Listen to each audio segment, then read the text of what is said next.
Hey everyone, it's Toby Schuetgens here, and welcome to a new episode of the Toby Schuetgens Show straight from the homestead. It's been a while since my last episode. I'm really glad that I found a little bit of time finally to record a new episode right now. Today I'd like to talk about some kind of struggle that I think we all have to face at some point in life. It's all about feeling stuck in the everyday life, feeling like running in circles actually. You know the feeling, right? That age deep down where you're just going through the motions, waking up, clocking in, doing the work, but it feels like you're bending your back for someone else's dream, or maybe even a dream that used to be yours, but it's gotten dusty and forgotten. You're grinding, you're pushing, but the fire, it's dim, sometimes just embers. You're a free spirit, an independent soul, but the world keeps trying to put you in a box to tell you to compromise. And honestly, some days it just drains you dry.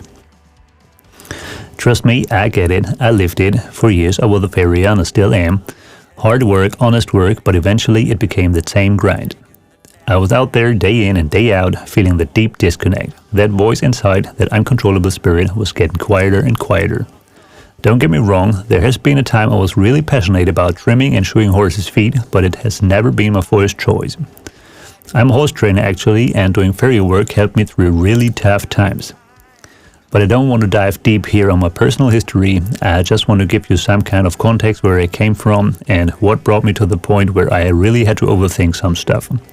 By the way, while you're at it, if you'd like to learn more about my personal journey, let me know in the comments. Maybe this can be a topic for a future episode. So let's get back to where we left. Well, I felt stuck. Like I was just running in circles and doing what I should do instead of what I was meant to do. It's easy to get caught in that trap where you just accept this is life. That this is just how it is. But that's a lie. It's a compromise. And if there's one thing my music, my life and my personal kind of brand stands for, it's no compromise. So, what do you do when that fire feels like it's dying?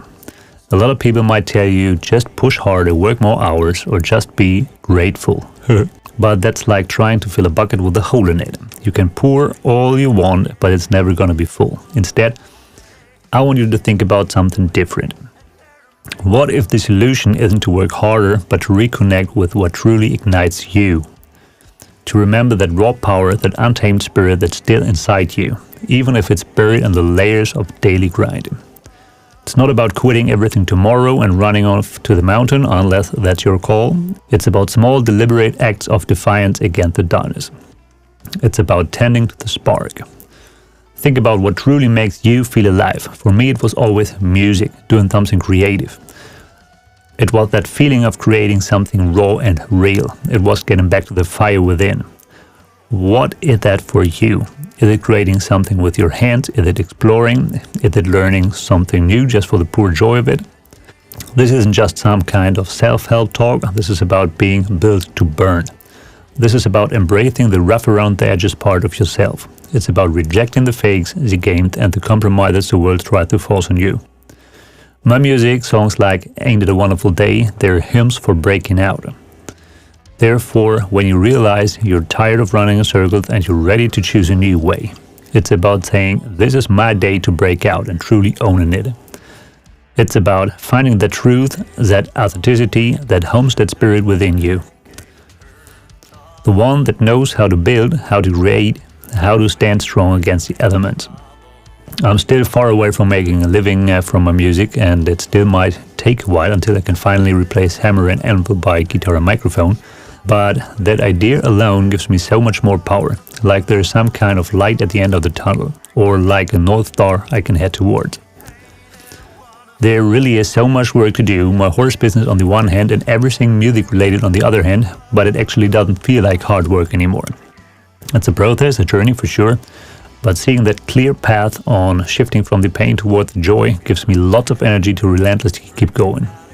All I want to say is you need something on your horizon that helps you keep pushing through. So, what's one small thing you can do today or this week to reignite that spark? It doesn't have to be monumental, it just has to be real, it has to be yours. Don't let that fire die out. This is your life and you are uncontrollable. If this message resonates with you, if you feel that grind and you're ready to reclaim your fire, I want you to share this episode with someone else who needs to hear it. Let's remind each other that we are built to burn. So don't wait for the perfect moment any longer. That perfect moment might never come. Wake up your true inner spirit today and fire it up. That's it for today. Hope you enjoyed this episode, and hopefully it might give you some kind of perspective and helps you gain some new energy for the big things you want to face.